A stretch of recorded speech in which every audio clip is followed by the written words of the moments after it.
All right, so how many of you are home builders or owners of home building companies? Okay, how many of you are leaders in home building companies? Okay, remodeling, all right, good. How many of you are salespeople? Nobody. Okay, good news is my speech is for all of you. Come on in, guys. You're good. You're good. Come on. Come on. All right, so how many of you would like to get something for free? Okay. Heidi? If you have how many of you have a business card with you? Anybody? All right.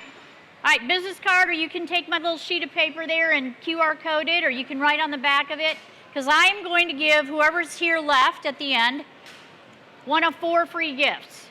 You don't have to pay anything for it, and I paid a lot for it, so it's okay. No, I'm joking. All right, so if you have a card, Heidi's going to run around and collect cards, whatever.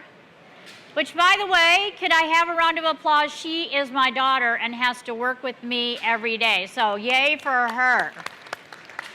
All right, so let's get started because we only have an hour, and I'm not even going to take up the whole hour. All right. So, how many of you feel like there's an opportunity in this business that you don't have today? Anybody? Yeah. It's not mine. Okay. Thank you. I got one person who admits. All right. So I'm going to give you 5 strategies. I talk fast. I can talk in word gusts up to 500 words in a second. So listen up. And we'll go from there. So the first one I want to talk about today is hire right, fire fast. I got looks already. Hire right, fire fast. All right, does that, everybody's like, okay, I don't want to get fired. So here's what I see is the thing that happens to most of the people that I work with. They all have never planned for somebody to leave them, and they are caught unawares when somebody quits. Now, I can tell you, having had my own employees, I hate when people quit because they're quitting you. It's true. If they quit, they left you. There's something that wasn't right in your business, or there's something that they didn't like about you, but they quit you, right? All right, so what does that mean? A, do you have a strategy to have people in what I will call, and it's not because we're in Fort Worth, in a corral? Do you have a line of people that when you need to hire somebody, they would willingly come to work for you tomorrow? If you don't, you're in trouble. How do you do that? Everybody goes, how do I find this corral of people? How do I keep them interested? First of all, you should be out meeting people and getting to know who the best of the best are. Start a conversation. Create a relationship with those people, right? Collect their cards. Talk about the business. Talk about anything that creates a relationship. And when you do that, they start to like you, and people want to work for people what? That they like. Right? Easy enough. So, I want to go ahead and start creating a list of people that want to come to work for me. Number 2, how do you hire right? You should at least do a DISC profile. Does anybody know what DISC is? Okay, I got 2 people, right? It's free. You can have people take this assessment. Do you hire or fire because of it? No. It tells you about their personality so that you know who you're working with. If you don't know their personality, I'll give you an example. Anybody ever work with somebody where you're talking about something and all of a sudden their attention goes, wow, look at that? You ever work with somebody like that? I call that the squirrel personality. Actually, it's the influential. Now, influentials love to have their feelings stroked. They love you to come in and tell them they're doing a good job. If you go in, you can't spend 5 minutes with them, you have to spend an hour. Have you ever met those people? Yes. And let me tell you what, when you go in and you're in a hurry and you don't spend the 5 minutes talking about their kids and their family and all the other stuff before you get to it, they think that you don't like them anymore. I have gotten those calls as a coach, by the way. My manager doesn't like me anymore. Why? He was only here for 5 minutes, told me what he needed to do and left. I'm getting fired. Why would you think that? Well, because he didn't talk about my kids. He didn't ask about my vacation. He didn't do anything with me. See, if you don't understand the personality profile that they have, guess what? You're destined for failure because you don't know how to treat people the way they want to be treated. Make sense to everybody? Yes? I have a few people laughing and smiling because I've already identified somebody you know, right? So it's super important. Now, the other thing I would say about hiring right and firing fast is what? Well, You need to make sure that you have interviewed appropriately. Here's where I see most people go wrong. I have heard this a bazillion times. I hired on a gut feeling. I knew they were going to be good for you. I will tell you, all psychological research, I'm pulling from my PhD in psychology now, all psychological research tells you if you hire with a gut feeling, you're going to make a mistake. I'll give you an example. So let's say my lovely Heidi over here is sitting out there in the waiting room for me to go ahead and interview her, and she's holding a hot cup of coffee, right? And so now her hand is really hot, and maybe it even gets a little sweaty because it's so hot, and I walk out to shake hands with her, and I feel this hot, sweaty hand. I'm like, eh. I already have formed, in just those 2 seconds, a negative impression of who she is. Now, what psychology tells me is, I will now spend the rest of this interview validating that my first impression was right. I will ask her the tough questions. I will ask her the hardball stuff. I will make sure that at the end of the day, I didn't like her. Now, there are other people you meet right away, you go, oh, she's cute. Wow, I like how she's dressed. Oh, she's got a really cute little outfit on. She has a great smile. Wow, she looks like the kind of person I would want to hire. Now what do? Now I give her all the softball questions. I ask her all the things that make her a perfect candidate, and at the end of the day, what do? I hire her. Well, what behavioral psychology will tell you is you use what we call situational interviewing. It allows you to interview in a way that is now objective, not subjective. And what you do is, in advance, you would prepare a list of questions that you are then going to ask the applicant, and then when you go through that list of questions that you're going to ask her, you're going to rate them on a scale of, let's say, 1 to 5, or 1 to 6. I'll make it easy because math's not my best. So, if I had a salesperson come in, and I wanted to assess their ability to market for me, right? Then I might have 3 buckets I want to know about. I might say to them, tell me about a time when you had no traffic. What did you do? And the first thing most salespeople say is what? Oh, I'm calling realtors. I'm going to go call realtors. I'm going to get realtors to come out here. Okay, great. That's 2 points. What else did you do? Well, nothing else. Well, you know what? They really should have gone out and self-generated traffic. They really should have also gone out and asked for referrals. And nowadays, I would say they should be doing things on social media. So that person that I might have really liked might only score a 2 out of the prepared questions that I have, which objectively says they're not the best candidate compared to somebody who scores 6. You follow me? We are way too subjective in hiring people, and a lot of the people we really like would do what? They disappoint us at the end of the day, and then they don't end up working out. So what you want to do is do objective hiring, not subjective hiring. Then the last thing I will tell you is no one should get fired and be surprised about it. If you have good conversations along the way, they will already know where they're not doing well or where they're potentially failing, right? So if I have to talk to them about their performance, I should sit down and ask them what they need from me to be able to be successful. I should be able to go in and ask them a lot of different questions that help me assess where they are. Now, some of you are smaller in scope. All of our big builders like to talk about, if you ever heard the word PIP, anybody ever heard that? Performance Improvement Program or Plan. Everybody goes, oh my God, there's a PIP. Oh, I'm going to get fired. No, a real true performance improvement plan should be just that, a plan to improve their performance so they can stay. Because quite frankly, hiring and firing is an expensive thing. But what I also see a lot of my clients doing is they give people excuses. Well, I know it's been tough.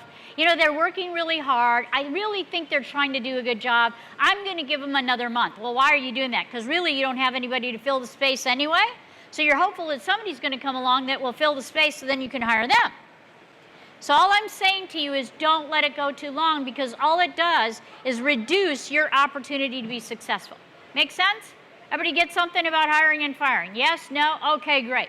All right, let's go on to item number 2. Talking fast enough? Yes. Talk faster, Deb. Can't. All right. Number 2 is, who in here wants to be a better motivator for their employees? Anybody want to be better motivators? Okay, so now that everybody raised their hand, now Deb's going to go, you cannot motivate anyone. Let me repeat that to you. You cannot motivate anyone. Motivation is an internal construct, not an external construct. Construct's a big old psychology word. All it really means is that it's an internal happening versus an external happening. Now, can you help people get motivated? Yes, you can. So what I teach people to do is to be transformational leaders. Anybody know what a transformational leader is, right? You've heard some of this. So what it means is I manage to each person's need, personality, where are they, what, and their skill, which means as a leader, you cannot have one size fits all. Effective leaders in today's world do not go in and say, this is how we do it, this is what I want you to do, now follow my thing and go with me. They're not going to do that. They want to work in an environment where they feel heard. How many of you have millennials working for you? Yeah, and all of us baby boomers are like, what is it with these millennials? And some people go, millennials are horrible, they don't want to work, they feel entitled. That's not true. They come from a different perspective than those of us who are baby boomers. So for a millennial, it's really, really important to them to have work-life balance.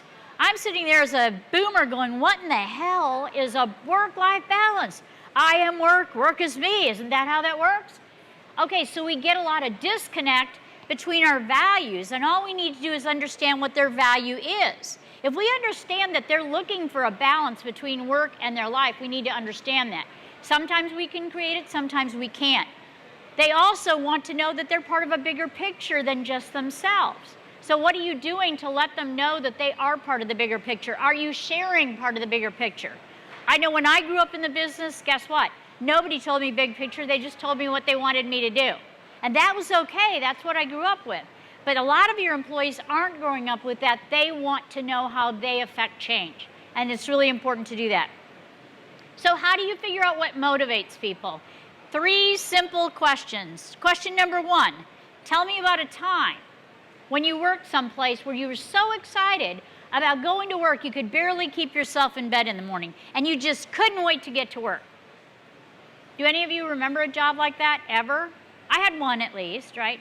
So if you start reflecting on that and you ask them to tell you what that is, guess what they do? They are now telling you the kind of environment that makes them feel motivated. That's what you want to create for them.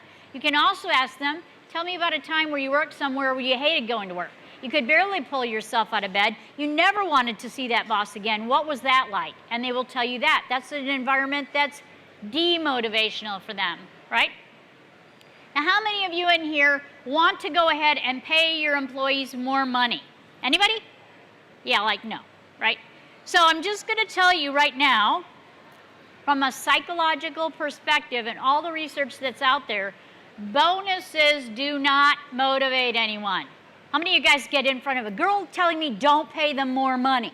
Yeah, you have to pay them adequately for the job they do in the world in which they live, but bonuses are never that. Bonuses end up being what? An expectation. How many of you in here are builders? Okay, so you pay, what do? You pay a completion bonus. Is that a bonus anymore? No, that's part of their pay. They're not going to say, oh, okay, I don't get that, it's fine with me. That's part of their pay, so see, it's no longer a bonus. How many of you in here are sales leaders? Anybody? Okay. Drop the competition board. People are not motivated by competition. You may be, but most people are not. So when you put up the big leaderboard of who's number 1, those people who are motivated by competition will work on that. Those people who are not motivated by competition will now fail you. And heaven help you if they're below the median, they just quit altogether because there's no way in their mind they can ever get to number 1, so why try? So really that whole idea of having a leaderboard, of sharing all this information because it will make people want to do more or be better is not a truth. It's actually fiction. And it actually works against you, not for you. Make any sense to anybody? Like, yeah, I didn't spend your money today. That's always a good thing, right? Same thing with contests. I know a lot of people go out and say, oh, if you want to motivate your people, put them in a contest. The only good contest is one where everyone can win. Set a goal that if you hit that goal, and anybody who hits that goal, all of them get to, be part of it. If there's only one winner, nobody wants to do that. And here's the conversation that goes on when I'm not in the top of the game. They're all calling each other going, yeah, of course Mike's going to win. Mike has the best neighborhood. He has the best product. He has more traffic. Mike's a builder. Mike has all the best trades. That's the company that, or the community that's most successful. So they send all the trades to him first. I'm left over here. I don't have any good trades. Yeah, go ahead. Of course he's going to win the contest because they give Mike everything. That's the conversation going on behind your back. Make sense to anyone? Sound familiar? Have I hit anything yet that attaches to your life? Okay. Oh, I'm doing good on time. All right, perfect. All right, number 3. How many of you have people telling you that they aren't selling enough because there's no traffic? Nobody? Nobody's complaining about traffic. Oh, God, I have to ace that one out. Now I can't even talk about that. But what I will tell you is that most people who aren't doing the right job to move forward and get people over the finish line don't do it because they are not invested in the customer. What does that mean? Most people are really bad at asking great questions, right? They ask who, what, when, where, why, how questions, which, by the way, are not open-ended questions. They're really closed-ended questions. If I asked you, how do you like the show so far? What would you say? It's good. It's great. Having fun. It's a 2-word answer. Doesn't help me with anything. I want people to talk to me and give me a lot of information. So a lot of times the questions we're asking aren't getting us where we want to go. So I would submit to you all, even in working with your employees, ask great questions that say, tell me, help me understand, give me an example, compare, contrast. Any of those things will be very worthwhile versus what you're asking always. Here's a big one. Stay away from the question why. Why requires people to defend their actions.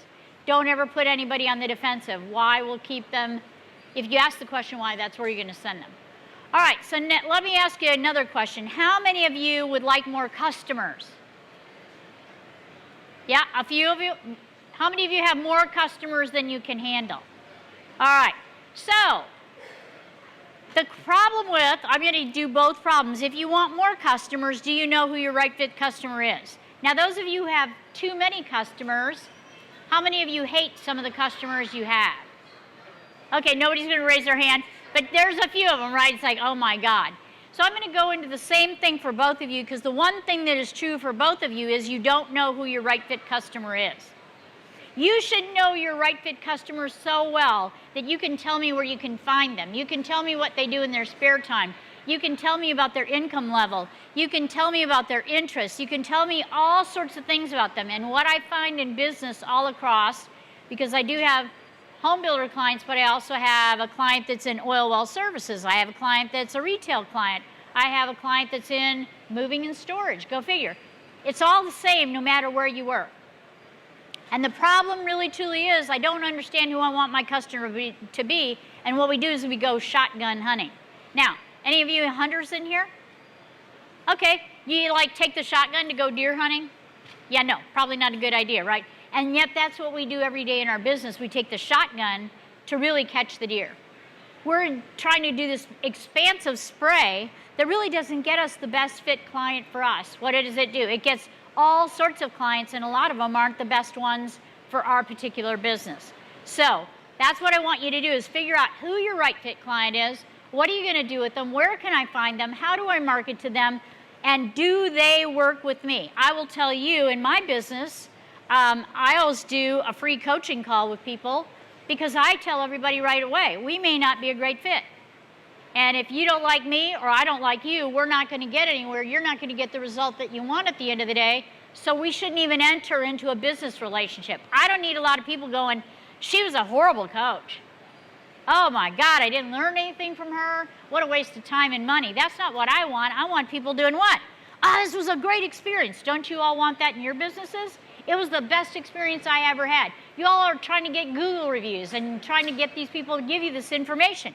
Well, you got to know who the perfect person is for you before you can get the result that you want. You can try to change your business all day long, and you're not going to change it fast enough, nor should you change it just to get another customer. Know who that customer is, right? All right, so now really what I want to do is hit the last thing on my agenda today. She said 5, but since most of you don't have salespeople, actually, I do have a 4th. I'm not going to talk about sales, but I will talk about marketing. How many of you market? Okay. How many of you have over 80% of your business coming from referrals? Okay, you guys are the winners today because the easiest business to get is referral business. Why? Because those people that already referred you already have worked with you. They have told you, they have told their friend or their family member how great you were to work with. They probably told somebody how expensive it was. So if they know how expensive it was, they probably aren't going to fight you on price, right? They are the best people to work with. Now, how many of you have a business that you need to market to a greater number of people? Anybody in here?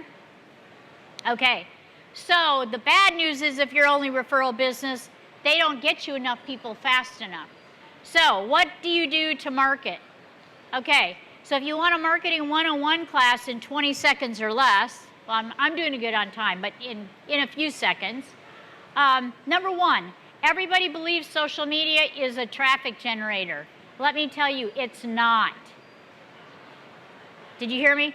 Social media is not a traffic generator. It is a branding tool. It is how people become familiar with you. It is how people understand who and what you are. It is a way to understand how they might want to work with you. It also creates something else called social proofing. Anybody know what social proofing is? All right, I got one person. So I'll give you the best example of it because he started it. When Barack Obama ran for president, he hired a guy named Robert Cialdini, a PhD in psychology, that helped him and his campaign craft ways to persuade people. And so he was the very first candidate who ever did this. How many of you see somebody giving a speech and they have a whole bunch of people standing behind them? See that, right? Who wants to stand behind the person speaking?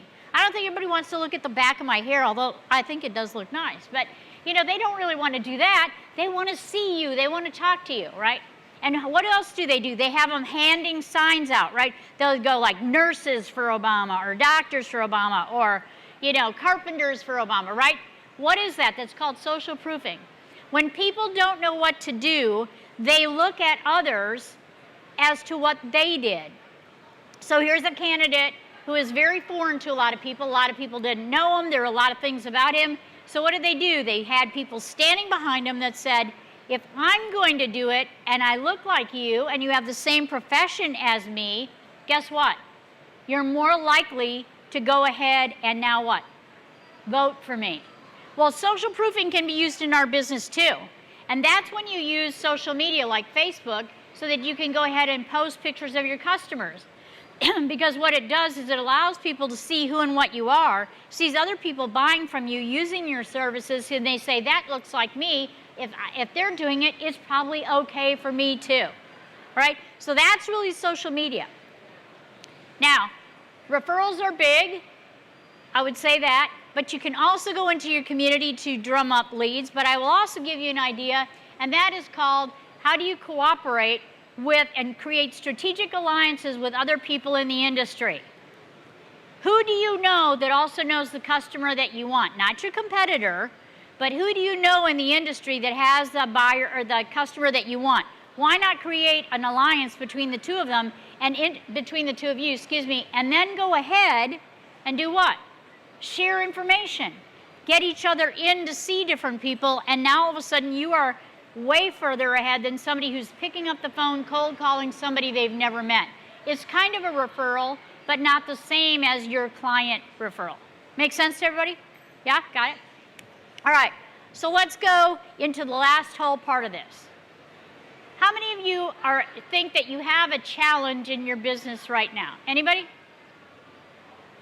Okay, so let's say I have a challenge in my business and I'm going to make one up. And let's say I believe that, I'll use it right now. Let's say I believe that very few people are here, so no one has an interest in what I have to say. Could that be a perspective I could have?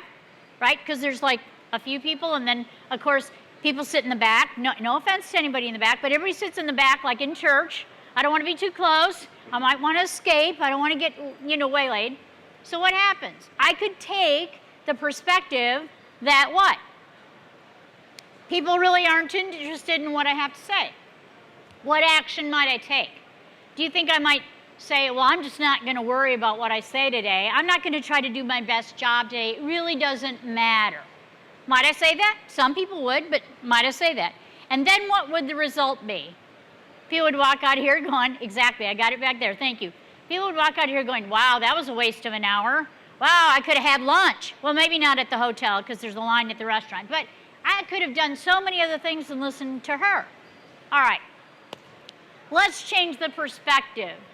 Let me take the perspective that while there is not a full house, the people that are here have so much interest in what I have to say. I have really qualified listeners here. I have people who are really interested in this topic, and they're here because they want something out of it that will benefit their business. Right? Could that be my perspective? And if that's my perspective, what do? Do I not want to give the best speech I've ever given? Of course I do. Do I not want to engage people in the audience? Of course I do, right? And so then what would the result be? Hopefully the result is you guys walk out here going, I learned something from her. It was worth sitting in that seat for an hour. This was a benefit to me. And then what have I done? Now I have raving fans. So I will tell you that no matter what you're facing in your business, it's all a reflection of this. Excuse me. It's a reflection of your mind. A lot of people talk about mindset. I don't like that word. Mindset is about attitude and belief. Perspective is about your point of view. You can change your point of view like that. It's going to be really hard for me to get you to change your beliefs or attitudes. So once I change how I look at things, then what does that do? It changes the actions that I take. And then what does that do? It changes the results I get. Now, how many of you in here think that your mind is a powerful thing? Anybody? We only use about 2% of it. Let me tell you, anybody know anything about quantum physics in here? Okay, I got one person that kind of does, right? So quantum physics is the coolest thing in the entire universe. Hard to really understand. But in quantum physics, they did an experiment. And what they found out, what they did in this experiment is basically they cut 2 slits in, I'll just say a piece of paper, right? And then what they did is take an electron gun and shoot it at that piece of paper. So imagine it's like a big paintball gun. So at the other side, they now have a big blank white canvas. What do you think that it looked like? Think it was probably 2 lines because they had 2 holes? Yeah. No, it wasn't. When they only had 1 hole or 1 slit, it was a line. The minute they put 2 lines in there, it became 7 lines because all of these electrons actually did weird things. They hit each other, they bounced off, and actually they had 7 lines. Okay, well, what does that have to do with perspective, Deb? Well, here we get to the point of the meat, right? And what that is that the minute the researchers said, what is this? Why are we getting 7 lines instead of 2? We should observe this. They did it by a camera. They put a camera on going, we're expecting 2 lines, not 7, let's observe. The minute they inserted the camera and began to observe with the idea they should get 2 lines, guess what they got? 2 lines. Let that sink in for a minute. The intention of somebody and what they thought actually changed the results of an experiment. How can that be? That's how powerful you are. That's how powerful your mind is at what you get. And quite frankly, wherever your focus is exactly where your energy goes. So if you're focused on things as problems, that's exactly what you're going to get back, is problems. If you're focused on, I have a traffic problem, that's exactly what you're going to get, more traffic problems. If you are focused on, I have employee problems, that's what you're going to get, more employee problems. Whatever your focus is what your energy goes to, and once your energy goes there, that is exactly the result you get. Have any of you seen the experiment that the Japanese guy did with water and freezing water? Okay, I have one person. So this is really cool. Look it up. A Japanese researcher took and put water in a container and decided to freeze it. And what he did was he played really cool music to some. He quoted words like love, peace, harmony, and to another whole section that was being frozen, he said hate, anger, played really hard rock music, all this other stuff. You should look at the crystallized ice. The crystallized ice that is exposed to the positives, to the good music, and all the rest of it look like beautiful flowers. The ones that were exposed to the negative terms, the negative words, and the really difficult music to listen to, they look like things that were dead. That's how much power words, that's how much power feelings have over situations. And you control everything you get. Now that's hard to accept, that everything that's happening to me is because of what I'm focused on. But it's internal. It's focused here. And once you change your focus, you can change the result. So I want to kind of end things. Okay, I'm going to... Who wants me to end early? Anybody? Yes, we do. We want to go have drinks at the bar. I'm going there. No. But what I want you to think about is an acronym that I pulled actually from my dog sitter of all people. She posted this on Facebook and I loved it. And she put out the word hope. And what it stood for was hold on to positive expectations. Hold on to positive expectations. Now I've heard people say that, this before, oh, I'm hoping I'm going to sell something today, or I hope my client resolves this, or I hope I have a better day today. And most people go out and say hope is a bad strategy. But if your strategy of hope is to hold on to positive expectation, it's a great strategy. It's a great strategy. Any of you in here ever read Ramad Sharma?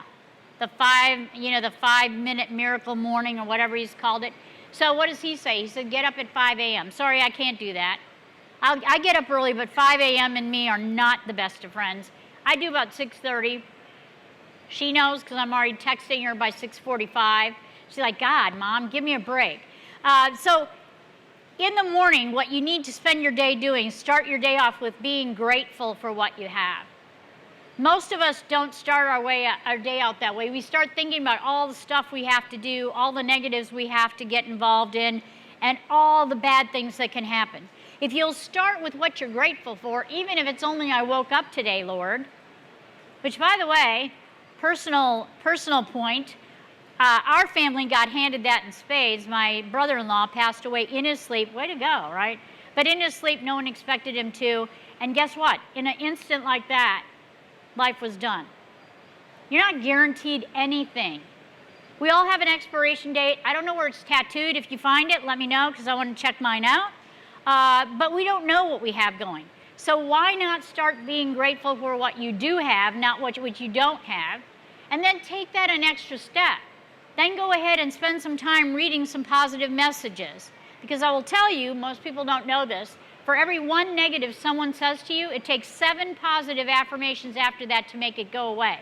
So every time you say something negative to someone or they say something negative to you, it takes 7 things that are positive to just overcome that one bad thing. Don't go there. So what I hope for you is really, truly, all of you hang on to hope. Hold on to a positive expectation. Think about things in a different perspective, right? We talked about hire right, fire fast. We talked about motivation is not external, it's internal. Figure out who your people are and what they want, and then figure out how to give that to them, right? We also talked about how powerful you are and what you can change in your life.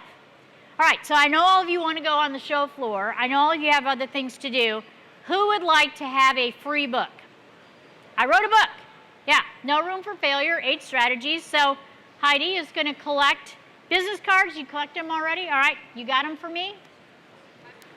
All right, 3 people. We got some more. Okay, they just wanted to see if it was worthwhile listening to me before they wanted the free book.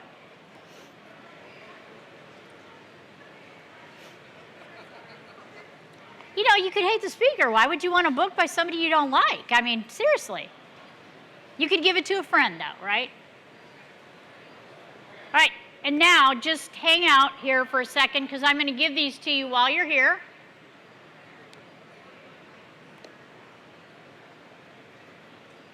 Okay, one more card. Anybody else? We got a couple up here. Huh? You gave yours at the beginning? You are smart. See? First in, first out, right? FIFO, not LIFO.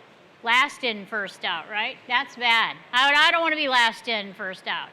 I'm going first in, first out. All right, anybody else? They're writing their names diligently. They didn't have their business cards. Who's from this area? Okay? Who's from West Texas? All right, who's from East Texas? Who's from South Texas? All right, anybody know a town called Lakey, Texas? Yeah, that's where I live. I live on 63 acres out in Lakey, on a hilltop. Best place to be. I lived in Dallas for 25 years. All right. You want to put those in the bag, and we are going to pull a name here. Now, anybody in here, if you would like, I now do a article every month about different topics. If you want one, QR code the sheet of paper, and you can just sign up for free. Sign up for free. It's free. Free, free, free. We're free today. All right. We have John Orbach. Who's John? All right, John, you got a book. Yay for you. All right, we're going to pull another one. All right, we've got, I'm not sure which person this is because it's Joey or Bella, lawn manicure. Who's that? Here we go. Yay. You're a lucky guy today. All right, one more.